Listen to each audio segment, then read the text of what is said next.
Hello everyone, आज हम पढ़ेंगे कंप्यूटर अवेयरनेस का पार्ट 6 जिसमें हम पढ़ेंगे मेमोरी और देखेंगे डिफरेंट टाइप्स ऑफ मेमोरी। सबसे पहले आ जाते हैं कंप्यूटर मेमोरी होती क्या है। कंप्यूटर मेमोरी बेसिकली एक स्टोरेज डिवाइस होती है जो कि डेटा को टेम्परली या फिर परमानेंटली स्टोर करके रखती है। कंप्यूटर मेमोरी जो होती है ये बेसिकली हमारे मदरबोर्ड में लोकेटेड होती है। जैसे कि हमने पिछली वीडियो में पढ़ा था कि जो सीपीयू होता है उसको जो इंस्ट्रक्शंस एग्जीक्यूट करनी होती है वो सबसे पहले मेमोरी से वो इंस्ट्रक्शंस को फेच करता है, उसको एग्जीक्यूट करता है और फिर जो रिजल्ट्स होते हैं वो डायरेक्टली फिर से वो कहाँ पर स्टोर कर देता है, मेमोरी में वापस से स्टोर कर देता है। अब हम पढ़ेंगे इसमें क्लासिफिकेशन ऑफ मेमोरी। मेमोरी जो होती है वो बेसिकली 3 कैटेगरीज में क्लासिफाइड की गई है। सबसे पहले आ जाता है हमारा इंटरनल प्रोसेसर मेमोरी यानी कि हमारे रजिस्टर्स, मेन मेमोरी और फिर तीसरा आ जाता है secondary memory. Internal processor memory यानी कि हमारे रजिस्टर्स। रजिस्टर्स बेसिकली होते क्या हैं? These are the small and high speed memory होती है जो कि प्रेजेंट होती है विद इन द सीपीयू यानी कि हमारे प्रोसेसर में प्रेजेंट होती है। हमने पिछले लेक्चर में भी पढ़ा था कि अपनी मेमोरी हायरार्की में सबसे एपेक्स लेवल में कौन होते हैं? रजिस्टर्स। ये स्मॉल इन साइज तो होते हैं बट इनकी स्पीड क्या होती है? मैक्सिमम होती है। That is they are the fastest memory. अगर फास्टेस्ट मेमोरी आपसे पूछी जाए तो वो कौन सी होती है? रजिस्टर्स होते हैं। जो एक्सेस स्पीड होती है सीपीयू की जो डेटा को फेच करने की, इंटरनल प्रोसेसर मेमोरी यानी कि रजिस्टर से वो मैक्सिमम होती है क्योंकि रजिस्टर्स जो होते हैं वो विद इन द सीपीयू होते हैं। इसीलिए जो हमारे सीपीयू होते हैं वो वहाँ से डेटा इजीली और जल्दी से फेच कर लेते हैं। इसके बाद आते हैं हमारी मेन मेमोरी। मेन मेमोरी जिसे हम प्राइमरी मेमोरी भी कहते हैं। प्राइमरी यानी कि फर्स्ट मतलब ये जो सीपीयू के साथ है वो डायरेक्टली कम्युनिकेट कर सकती है। और जो सेकेंडरी मेमोरी होती है जिसका मतलब होता है सेकेंड, वो क्या होती है? वो मेन मेमोरी के हेल्प से सीपीयू के साथ कम्युनिकेट करती है। मतलब वो इनडायरेक्टली सीपीयू के साथ कनेक्टेड होती है और जो मेन मेमोरी होती है वो डायरेक्टली कनेक्टेड होती है सीपीयू के साथ। जितनी भी इंस्ट्रक्शंस जो भी एग्जीक्यूट करनी होती है वो सीपीयू मेन मेमोरी से ही फेच करता है क्योंकि जो साइज होता है रजिस्टर्स का वो बहुत स्मॉल होता है as compare to the main memory. इसलिए रजिस्टर्स पहले मेन मेमोरी से अपना जो भी इंस्ट्रक्शन या डेटा होती है वो वहाँ से लेकर आता है और फिर वो सीपीयू को देता है फर्दर प्रोसेसिंग के लिए। ये आप देख सकते हैं image of the main memory. यहाँ फिर आ जाती हैं types of main memory. 2 type की होती है, एक RAM that is the random access memory और दूसरी होती है ROM that is the read only memory. अब सबसे पहले हम पढ़ेंगे रैम यानी कि रैंडम एक्सेस मेमोरी। रैम जो होती है वो एक वॉलेटाइल मेमोरी होती है। वॉलेटाइल बेसिकली होता क्या है? वॉलेटाइल का मतलब होता है ये डेटा तब तक रिटेन करके रखेगी जब तक इसको इलेक्ट्रिक पावर सप्लाई प्रोवाइडेड होगी। जैसे ही आपकी इलेक्ट्रिसिटी बंद होगी जितना भी डेटा इसमें स्टोर था वो उसी टाइम लॉस्ट हो जाएगा। तो यानी कि वॉलेटाइल मेमोरी वो टाइप की मेमोरी होती है जो डेटा टेम्परली होल्ड करके रखती है तब तक जब तक इसको कंटिन्यूस पावर सप्लाई मिलती रहेगी। जैसे ही पावर सप्लाई ऑफ हो गई डेटा भी उसी टाइम पे लॉस हो जाएगा। रैम बेसिकली वर्क कैसे करता है? जैसे कि हम एक एग्जांपल ले लेते हैं। ये आपकी आ गई हार्ड डिस्क या हार्ड ड्राइव, ये आपके आ गई रैम और यहाँ पर आ गया आपका प्रोसेसर यानी कि सीपीयू। अब आपने क्या करना है, एक वीडियो गेम कोई भी गेम है उसे आपने ऑन करना है। तो जब आप उसे ऑन करोगे जो उसकी इंस्ट्रक्शन होगी वो लोड होके कहाँ पर चली जाएगी? रैम में। फिर रैम क्या करेगा? वो इंस्ट्रक्शन सीपीयू को देगा और सीपीयू उसको एग्जीक्यूट करेगा और वापस से कहाँ पर स्टोर करा देगा, रिजल्ट जो होगा रैम में स्टोर करा देगा और फिर आपकी गेम ऑन हो जाएगी। आप देखते हो ना, जैसे वीडियो गेम चलने में थोड़ा सा टाइम, ऑन होने में थोड़ा सा टाइम लगता है रन करने के लिए, तो वो उसके पीछे जो मैकेनिज्म चलता है वो ये होता है। अब रैम जो होती है वो बेसिकली क्या कर सकती है, वो डेटा को राइट भी कर सकती है और उसे रीड भी कर सकती है। मतलब उसमें डेटा हम इजीली रीड तो कर सकते हैं, बट उसमें जो भी मॉडिफिकेशन उस डेटा में लानी है उसको भी हम इजीली रैम से कर सकते हैं।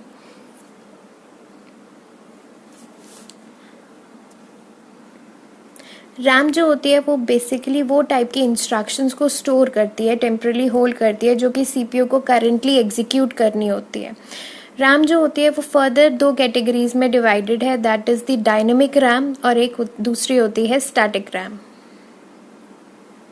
डायनेमिक रैम, जिसे हम डी रैम भी कहते हैं, इट इज रिलेटिवली स्लोअर और लोअर कॉस्ट की मेमोरी होती है।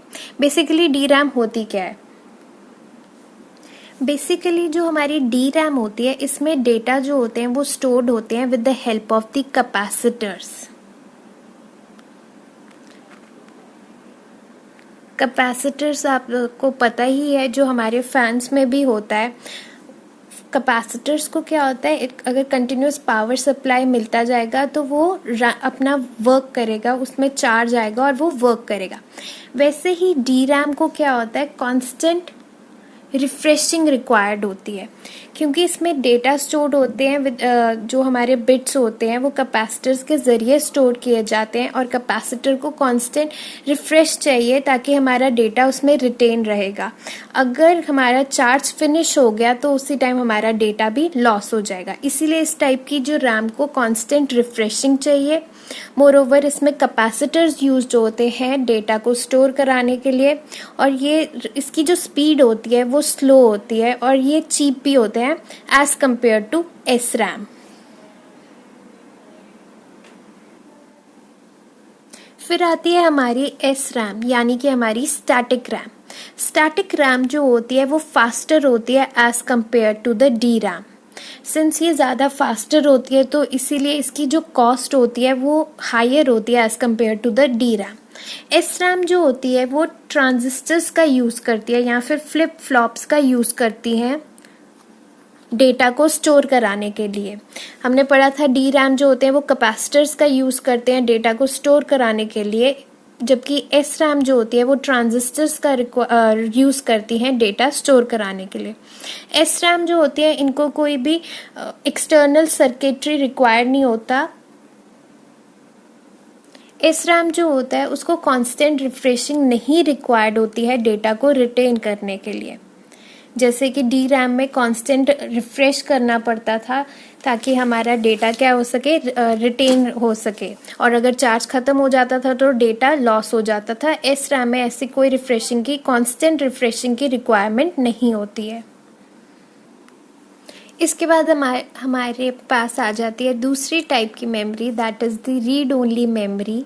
नाम से ही पता चलता है कि ये मेमोरी जो होती है वो डेटा को सिर्फ रीड करती है, ये राइट ऑपरेशंस नहीं परफॉर्म कर पाती। रीड ओनली मेमोरी मतलब इसमें जो भी डेटा है उसे हम सिर्फ रीड कर पाएंगे, उसमें कोई भी मॉडिफिकेशन या एडिट करके हम उसमें राइट नहीं कर पाते। ये टाइप की मेमोरी जो होती है वो नॉन वॉलेटाइल होती है, मतलब ये डेटा को परमानेंटली स्टोर करके रखती है। इसमें इलेक्ट्रिक पावर सप्लाई का कोई इम्पैक्ट नहीं पड़ता।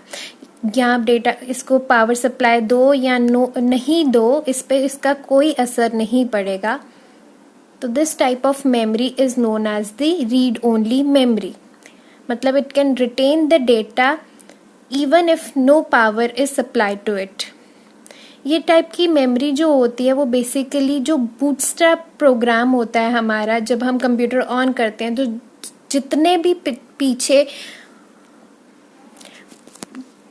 प्रोसेसेस होते हैं वो सारे कहाँ पर स्टोर्ड होते हैं, हमारे ROM, that is the read only memory में स्टोर्ड होते हैं। फिर आ जाते हैं types of ROM. Different types of ROM आ जाता है। स्ट्रिक्ट रोम जो कि हमारा सिर्फ रीड ऑपरेशन परफॉर्म करता है। Then the programmable read only memory, programmable read only memory में क्या होता है, यानी कि हमारे पी रोम में जैसे कि कोई मैन्युफैक्चर है, किसी भी लैपटॉप का मैन्युफैक्चर HCL आ गया। अब HCL क्या करेगा, वो जो भी सिस्टम का बूट प्रोग्राम होगा वो उसको स्टोर कर देगा उसके रोम में, जो कि मदरबोर्ड में लोकेटेड है।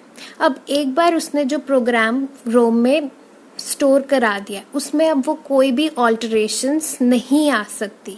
तो प्रोग्रामेबल रीड ओनली मेमोरी जो होती है वो प्रोग्राम्स को परमानेंटली स्टोर कर देता है, और अब फर्दर उसमें कोई भी, एक बार जो स्टोर कर दिया उसमें अब कोई भी ऑल्टरेशंस नहीं कर सकते। फिर उसके बाद आता है EEPROM। EEPROM यानी कि erasable programmable read only memory. अब इसमें इरेजेबल का फीचर, इरेज करने का फीचर होता है।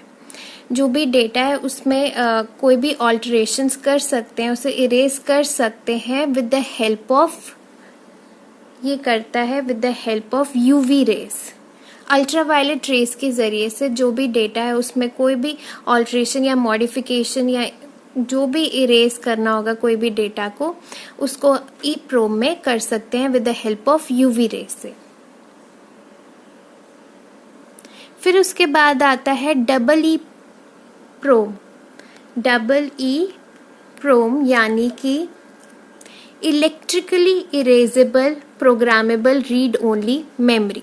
इसमें क्या होता है, इलेक्ट्रिसिटी की सप्लाई से जो भी डेटा है, जो भी उसमें मॉडिफिकेशंस लानी है, वो इलेक्ट्रिक चार्जेस की हेल्प से कर सकते हैं। सेकेंडरी मेमोरी जो होती है, इसकी जो स्टोरेज स्पेस होती है वो लार्जर होती है मेन मेमोरी से, बट जो इसकी स्पीड होती है वो स्लोअर होती है as compare to the main memory and other memories. हमने अपनी मेमोरी हायरार्की में देखा था, जो सेकेंडरी मेमोरी होता है वो बॉटम में होता है। मतलब जो एक्सेस स्पीड होती है, CPU जो डेटा फेच करने की स्पीड होती है वो सेकेंडरी मेमोरी में सबसे लोएस्ट होती है, क्योंकि ये एट द बॉटम होता है और डायरेक्टली भी CPU के साथ कम्युनिकेट नहीं करता। ये अपना डेटा पहले मेन मेमोरी में स्टोर कराता है और फिर मेन मेमोरी से डेटा CPU फेच करके एग्जीक्यूट करता है।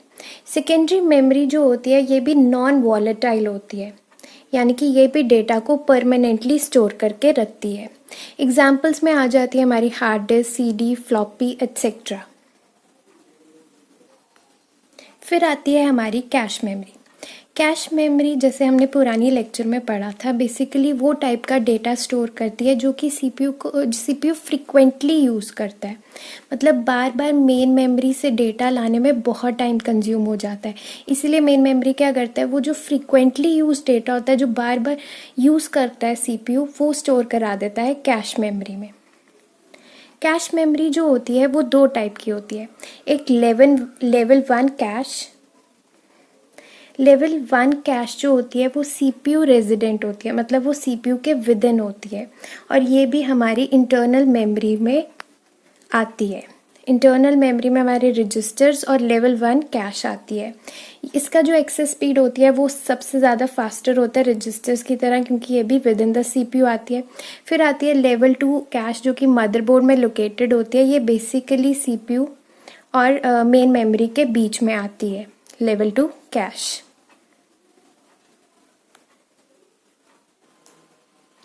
इसके बाद आ जाते हैं मेमोरी मेजरमेंट यूनिट्स। सबसे पहले आता है 1 बिट। 1 बिट किसके इक्वल होता है? 1 बिट इक्वल होता है एक बाइनरी डिजिट, यानी कि 0 या फिर 1 के इक्वल होता है। मतलब एक बिट जो हो सकता है वो 0 या फिर 1 के इक्वल होता है। अब ग्रुप ऑफ 4 बिट्स यानी कि 0 1 0 1, 4 बार इनका जो ग्रुप होता है वो बनाता है एक nibble. So 1 nibble is equal to 4 bits. अब ऐसे ही अगर 8 बार इनका ग्रुप होगा 0 1 0 1 1, जो भी 8 बार जब ये जाएगा तो ये बनेगा एक बाइट के इक्वल। तो 1 byte is equal to 8 bit. जो बिट्स होते हैं वो रिप्रेजेंटेड होते हैं स्मॉल b से, और जो बाइट्स होते हैं वो रिप्रेजेंटेड होते हैं कैपिटल B। यानी अगर आपका KP kbps होगा, मतलब कि किलो बिट्स पर सेकेंड, और अगर कैपिटल B होगा तो वो होगा किलो बाइट्स पर सेकेंड। अब ऐसे ही करते 1024 बाइट्स जो होता है वो इक्वल होता है हमारे 1 किलो बाइट के, यानी कि 2⁻10 बाइट्स जो होता है वो इक्वल होता है 1 किलो बाइट के, और 1 मेगाबाइट जो होता है वो इक्वल होता है अप्रॉक्सीमेटली 1 मिलियन बाइट्स के, यानी कि 2⁻20 बाइट्स जो होती हैं वो बनाती हैं हमारी 1 मेगाबाइट। या फिर आप इसको ऐसे भी कर सकते हो कि 1024 kilo byte is equal to 1 megabyte.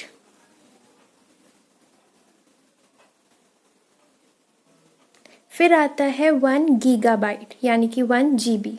1 GB जो होता है वो इक्वल होता है 1 बिलियन बाइट्स, यानी कि 2⁻20 बाइट्स जो होता है वो 1 GB के इक्वल होता है। या फिर ऐसे भी लिख सकते हैं 1 GB is equal to 1024 megabytes.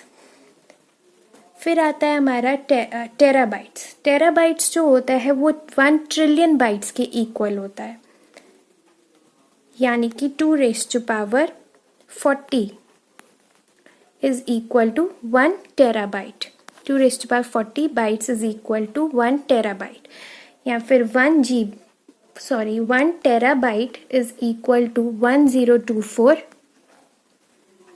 GB, that is gigabyte. 1 terabyte के बाद आता है 1 पेटाबाइट। 1 पेटाबाइट किसके इक्वल होता है? 1 petabyte is equals to 1024 terabyte. Petabyte के बाद आता है हमारा एक्साबाइट। 1 एक्साबाइट किसके इक्वल होता है? दैट इज 1024 पेटाबाइट के। फिर उसके बाद आता है 1 ज़ेटाबाइट। 1 ज़ेटाबाइट जो होता है वो 1024 एक्साबाइट के इक्वल होता है। ज़ेटाबाइट के बाद आता है योटाबाइट। 1 योटाबाइट जो होता है वो 1024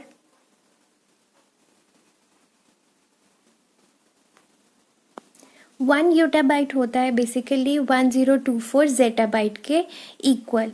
और अगर हमसे हाईएस्ट मेमोरी का मेजरमेंट यूनिट पूछा जाए तो वो होता है geobyte, that is geobyte. This is the highest memories measurement unit. और अगर स्मॉलेस्ट पूछा जाए तो that is equal to 1 bit. आज के लिए बस इतना ही।